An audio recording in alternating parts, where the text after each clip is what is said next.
No one's coming to your party. Grow up. My mom texted in the family group chat on my birthday. I read it twice, replied, understood, then canceled the $2,300 automatic payment for their rent. The next day, I took back the car and canceled every credit card they've ever used. No one's coming to your party. Grow up. It wasn't a private message. It was a group chat text from my mom. On my birthday. I read it twice. Then I replied with just one word. Understood. And the very first thing I did, I opened my banking app and canceled the $2,300 automatic rent payment I'd been making for them every month. The next morning, I drove over to their house. I didn't go inside. I just pressed the fob, took back the car they'd been using for the past 2 years, and left. Then I called the bank and shut down every credit card they'd ever touched. Not because I was offended, because I was done playing a role I never agreed to. Their silence afterward, it wasn't confusion. It was thick, heavy shock. The kind that settles in your bones when you realize something is truly over. Not a tantrum, not a bluff, just a door closing for good. They thought I wouldn't go through with it, that I'd be dramatic for a moment, maybe sulk a bit, and then move on. Like always. But this time was different, because this wasn't the first hit. It was the last. The final period in a long, humiliating sentence where I was never a son, just a resource. A human ATM with a face they could conveniently ignore. I'm 28. I live in a small apartment on the southwest side of Denver. I work IT support for a healthcare software company. It's not glamorous, but it's steady. And I really believed we'd finally made peace. That the worst years were behind us. That maybe, just maybe, I had done enough to earn a place in the room. But they didn't want proof. They wanted silence. And gratitude. For letting me be near something they still dared to call family. The real shock wasn't the message. It was how many people ignored it. My aunt reacted with a heart emoji. My sister commented with a cake. My father forwarded a meme of a clown with the caption, "Guess who's turning 12 again?" Not one person asked how I was. Not one said happy birthday. I sat there in the dark with my phone in my hand, and the funniest part? I wasn't even hurt. I was just stunned by how long I had let it go on. I've been paying their rent since I was 24. Not because I'm rich. Not because they asked kindly. But because they made it sound like I had to. It's just temporary. You're the only one who's stable right now. We gave you everything, now it's your turn. That temporary lasted 4 years. Every month, like clockwork. Rent, groceries, gas, Wi-Fi, repairs. I paid for all of it. Even their cat's vet bill. Not because I wanted to spoil them, but because if I didn't, I'd get guilt into it later anyway. And then came the messages, the passive-aggressive reminders in the group chat. Power's about to get shut off again. Mom's back hurts. Not sure how we're supposed to move without help. Emma's car broke down, and she really needs to get to work. Can you spot her? That last one, Emma's car? I paid for it. She still drives it. Still posts selfies in it. Captioned one of them, "Thankful for people who truly support me, Blackheart." Didn't even tag me. Emma, by the way, is my little sister. She's 25, unemployed, but somehow always on vacation. My parents say she's just finding her way. She's been finding her way through my bank account for years. Once I asked Dad why Emma never contributed anything to the household. He said, "She's not like you. She's not built for pressure. You are." That one stuck. Because I was built for pressure. They made sure of it. But even pressure cracks. Last Thanksgiving, I drove 5 hours to surprise them. I brought wine, groceries, a pie. I knocked, expecting, I don't know, maybe a smile? Mom opened the door and blinked. "Oh, you came." Then yelled over her shoulder, "Emma, tell Josh to hide the gifts. Your brother's here." I asked, "Who's Josh?" She laughed. "Emma's boyfriend. They've been staying here for a bit. Josh had my old room. I slept on the couch. That night at dinner, Dad made a toast. He raised his glass and said, 'Let's hear it for the man who pays the bills but can't hold down a girlfriend.'" Everyone laughed. Even Emma. Especially Emma. I didn't say a word. I just drank my wine. Then helped clean the dishes. Then paid for the plumbing bill when the sink backed up. Because that's what family does, right? A few weeks later, Emma posted a selfie with Josh in front of a cabin in the mountains. Caption, "Family trip." I wasn't invited. I didn't even know they went. I found out when my coworker, not even close friends with me, asked, "Hey, wasn't that your sister on Explore page? Looks like a fun vacation." I checked the photo. There they were, Mom, Dad, Emma, Josh, smiling. matching beanies, holding mugs. I zoomed in on the mug Emma was holding. It had a custom print. Best daughter ever. They didn't even text me while they were there. The week they got back, I got an email from my landlord. Reminder, rent is due tomorrow. They'd forgotten to mention they missed last month's transfer. They just assumed I'd figure it out, that I'd pay it. Like always. I did. I paid it. Because I'm in full. But I wasn't going to forget it. It got worse. One day, while working remote from home, I heard my phone vibrate, nonstop. The family group chat was going off. At first I thought someone had died. Nope. Dad had posted a screenshot of my Amazon wishlist. Caption: look at this grown man asking for socks and shampoo for his birthday. LOL. Then, guess we didn't raise him tough enough. Can't even buy his own lotion. Cousin Ashley responded with, Uncle Mark sent a photo of toilet paper. Here you go, champ. Emma added, he probably expects us to gift wrap this too. I stared at the screen. Not because it hurt, but because it was so predictable. Because they didn't even try to hide it anymore. They just assumed I'd never fight back.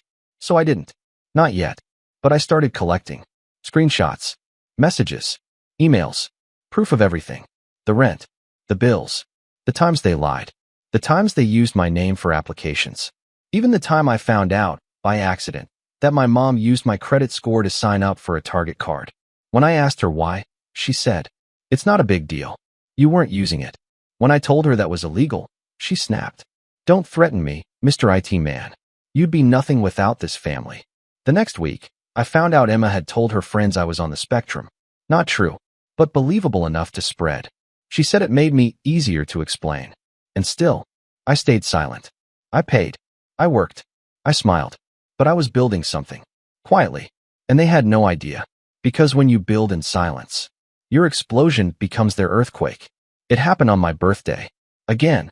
2 weeks after the group chat humiliation, after the cabin trip they didn't invite me to, after the rent default, they had the audacity to call me. Emma texted first. Hey, Mom says to come by tonight. Family dinner. I left her on read. 10 minutes later, my dad called. Don't make this harder than it needs to be. We're trying to move forward. They always called it moving forward when I was supposed to forget they'd hurt me. This time, I said yes. But I didn't come alone. I showed up to their house. The same place I helped repaint, the same one with the fridge I bought, exactly on time. I walked in with a duffel bag and a backup drive in my pocket. Mom hugged me like nothing happened. Dad handed me a beer. Emma smirked, like she'd already won. I sat. I listened. They talked about healing, about forgiveness, about how I had lashed out by canceling the rent and the credit cards. Then Mom said the thing that finally split it all open. You're still part of this family, but you've made mistakes, too. I took a deep breath, then reached into my bag, pulled out my laptop, and opened a folder on the table. It was labeled Truth. Dad scoffed. What's this? Homework. I didn't respond. I clicked play. First audio clip, my mom's voice, from a voicemail she left last year, screaming at me to grow up and pay your sister's tuition before she ends up like you. Second clip, Emma's voice on speaker. He's always been weird. Just let him pay for things. It makes him feel useful. Then the files, screenshots of credit transfers, bills, group chats, Emma's Instagram stories where she bragged about spending my money. I flipped the screen to them. They leaned in, then froze. I stood up, walked to the kitchen, came back with a USB stick. I plugged it into their smart TV. The screen went black, then lit up with a screenshot of a loan application. Dad's name, primary borrower. My name, cosigner. Without my signature. I looked directly at him. You used my social without telling me. You put me on the line for your debt. He opened his mouth. I raised my hand. It's already reported. They've frozen your account pending fraud review. You'll be getting the letter next week. Mom gasped. Emma started laughing. Wow, you're so dramatic. What's next? You going to sue us? I smiled. No, but he is. That's when the doorbell rang. I walked over, opened it, and let in Jake, Emma's ex-boyfriend. The one she lied about. The one she claimed assaulted her. The one she nearly ruined. Jake walked in with a black folder in his hand and sat down across from her. You want to tell them? Or should I? Emma went pale. Why are you here? He opened the folder. Inside, printed screenshots of fake messages she made to frame him. A photo of her notes on how to emotionally destabilize him before the breakup. A transcript of her voice memos, edited to sound like him yelling. My mom started to cry. Dad stared at the wall. Emma stood up. You two are insane. This is harassment. Jake cut her off. You're not the victim. You're the villain. And I'm done pretending. He walked out. I followed him, then turned back and said the last thing I would ever say in that house. You wanted me to play the role? The good son. The quiet wallet. But now? I'm the one writing the script. Then I took my laptop, my drive, and left the house. Behind me, the shouting started. Mom screaming Emma's name. Dad demanding I come back and fix this. Emma throwing something, maybe a glass. I didn't look back. Because when you finally detonate the truth, you don't turn around to see the ashes. The next morning, I uploaded everything. Not just the screenshots. Not just the voice messages. I uploaded the whole archive. A single post titled, When Family Treats You Like an ATM with a Heartbeat. Inside the link. Every bank transfer. The illegal loan in my name. Emma's fake messages, edited audio, breakup plans. Mom's voicemail, begging me to man up and pay her daughter's tuition. Dad's joke from Thanksgiving about me not keeping a girlfriend, but still keeping the lights on. I didn't write a sob story. I didn't ask for sympathy. I wrote facts. I wrote receipts. And I wrote one final line. I'm not angry. I'm not sad. I'm just done pretending this is what family looks like. Then I hit post and turned off my phone. By noon, the post had gone viral. Not massive viral, not celebrity level, but big enough to burn. Thousands of shares. Hundreds of comments. Some were from strangers. This is exactly what I went through. My brother did the same. You're not alone. This level of evidence is insane. Go off, King. Others were from mutuals, people who knew my family. One guy from high school wrote, I always knew something was off about your sister. This confirms it. I didn't respond. I let the post live its own life. By 3 p.m., my aunt, the one who reacted with a heart emoji to Mom's birthday insult, posted her own status. Air your laundry in private. Family doesn't belong on the internet. No likes. Emma? She posted a black square on Instagram with the caption, Betrayal hits hardest from the people you once fed. I nearly laughed. Then Dad went live on Facebook. Yes, live. He sat in his garage, the same one I helped him fix the roof of, and spoke into his phone with a shaky voice. My son's been manipulated. He's mentally fragile. He doesn't know what he's saying. Behind him? A stack of beer cans.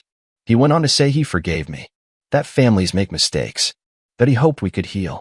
In the comments, his old golf buddy replied, Didn't you say he forged your signature once? Dad liked it. And that was his biggest mistake. Because I had video proof of the opposite. A recording from 3 years ago, Dad sitting on the couch with a beer in hand, telling Emma, It's fine. I used his social. He won't notice. And even if he does, he owes us. He wouldn't be alive without us. I posted it as a reply. No caption. Just the date. And then I logged off again. Behind the scenes, I wasn't just watching them squirm. I was building. I launched a YouTube channel the same week. Just one video at first, a straight-to-camera piece titled, When Helping Becomes Enabling. No names. No accusations. Just my voice, calm but cutting. You can love people and still walk away. You can help people and still be used. And when they finally show you what they really think of you, believe them. It got 400,000 views in 3 days. I got invited to speak on a podcast for adult children of narcissistic families. I said yes. Then a second podcast messaged me. Then a third. Then a publisher. I wasn't chasing clout. I wasn't trying to become a brand. But the truth? People were starving to hear someone say out loud what they were afraid to even whisper. My mother tried one last time. She sent me a photo. A letter from the mortgage company. The rent had defaulted. The house was under review. Her message read, I hope you're proud of yourself. They might take her home. I didn't answer. Instead, I replied with a screenshot of her name, attached to every dollar I'd sent them over the last 3 years. Over $84,000. Caption, You took it. Not me. She left me on read. 3 hours later, I got a text from an unknown number. It was Emma. Just one line. I hope you never have kids. You'd be a terrible father. I smiled. Not because it was funny, but because it was pathetic. They were trying everything. Rage, guilt, threats, anything but accountability. And none of it worked. The best part? I moved. Quietly. No posts. No forwarding address. Downtown condo. 10th floor. Bought under a different name through a legal trust. Fully paid off. New view. New number. New silence. They tried calling. They tried finding me through relatives. Didn't work. Because I was done. Not just with their games, but with the whole idea of owing them anything. Not my money. Not my time. Not even a reply. A month later, I changed my number. Not because I was afraid. Because I was bored. Tired of the guilt-drenched voicemails. Tired of Emma's cryptic Instagram posts about narcissistic siblings. Tired of Dad's drunk emails that started with, "You don't know how hard it was for me," and ended with, "Let's profit off this mess." They weren't reaching out to apologize. They were reaching out to reclaim the story. But I had already taken the narrative, bled it dry, and buried it. They just hadn't noticed the funeral. I didn't just disappear. I upgraded. I moved into a condo on the 10th floor, modern, clean, cold in all the ways I wanted it to be. The kind of place with tall ceilings and quiet neighbors who don't ask questions. No family portraits. No group photos on the fridge. No spare key under the mat for, just in case. I didn't tell anyone where I lived. Not even my closest friends. Because this part of my life, the peace, the silence, the wholeness, wasn't something I wanted to share. It was something I earned. I furnished slowly. One chair. One table. One piece at a time. No debt. No rush. No permission needed. I remember standing in the middle of my new living room the first night, barefoot on cold tile, holding a mug of coffee I made with my machine in my kitchen, and realizing, no one here is going to yell. No one's going to shame me for not doing enough. No one's going to ask for money or rides or just a little help this month. There would be no group chats, no fake birthdays, no memes about me shared behind my back. Just silence. Beautiful, earned silence. I started working full-time for myself. The business had been a side project for years. Quiet, careful, hidden. But after I blew everything up, it became a beacon. Understood consulting. Named after the only word I sent my mother on my birthday. I built the website in one night. Designed the logo myself. Secured the domain. Registered the trademark. It wasn't about making a statement. It was about never again asking for permission to exist. Now I help others walk out of the same cages I grew up in. I speak. I coach. I listen. And I stay private.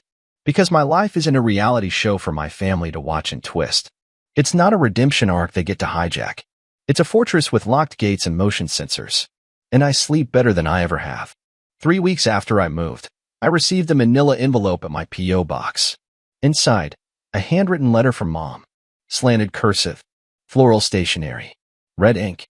It read, "You used to be our sweet boy. I don't know who this bitter man is. We made mistakes, but airing them like that? You humiliated us. You ruined us. Maybe one day you'll realize how hard it was for us. Maybe one day you'll grow up." It ended with, "I'm praying for you." Still, I didn't cry. I didn't rage. I just wrote 3 words on the back with a Sharpie. "Keep your prayers." And tossed it in the trash. 2 days later, Dad emailed. Subject line, idea. What if we went on Dr. Phil? You tell your side, I tell mine. We make peace. Audiences love father-son reconciliations. Think about the reach. Could help both your business and mine. Attached? A childhood photo of me, 5 years old, crying at a Chuck E. Cheese. While Dad smiled at the camera holding up a beer, I stared at it for 10 minutes. Then I saved it. Not as a keepsake. As a reminder. They don't want peace. They want a platform. I released a new video on my channel that night. Simple. No background music. Just me. They keep asking if I'm going to make peace. If I'll come back. If I'll forgive. But peace doesn't mean forgetting. It doesn't mean pretending your abuser had a hard childhood. It doesn't mean sitting at the same table that once fed you shame. Peace means absence. Of chaos. Of noise. Of their names. I'm not your son anymore. I'm the consequence. It got 2 million views in a week. One day, I was walking out of the office and saw a couple staring at the logo on the door. I paused. The woman looked at me and asked, "Are you him? From the story?" I nodded slowly. She just said, "Thank you. I didn't think people like you existed."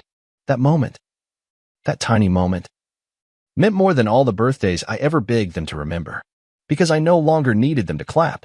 The world was full of people who'd been lied to by people who loved them. And now I was proof they could survive it. I haven't spoken to my family in over a year now. I don't plan to. They still post, still hint, still rewrite. I let them. Because you don't argue with ghosts. You just stop haunting yourself with their stories. And sometimes, late at night, I walk past the mirror in my hallway and catch a glimpse of myself. Older, still, but not bitter. Just unchained. Because I didn't escape a toxic family. I outgrew it. And there's no coming back from that.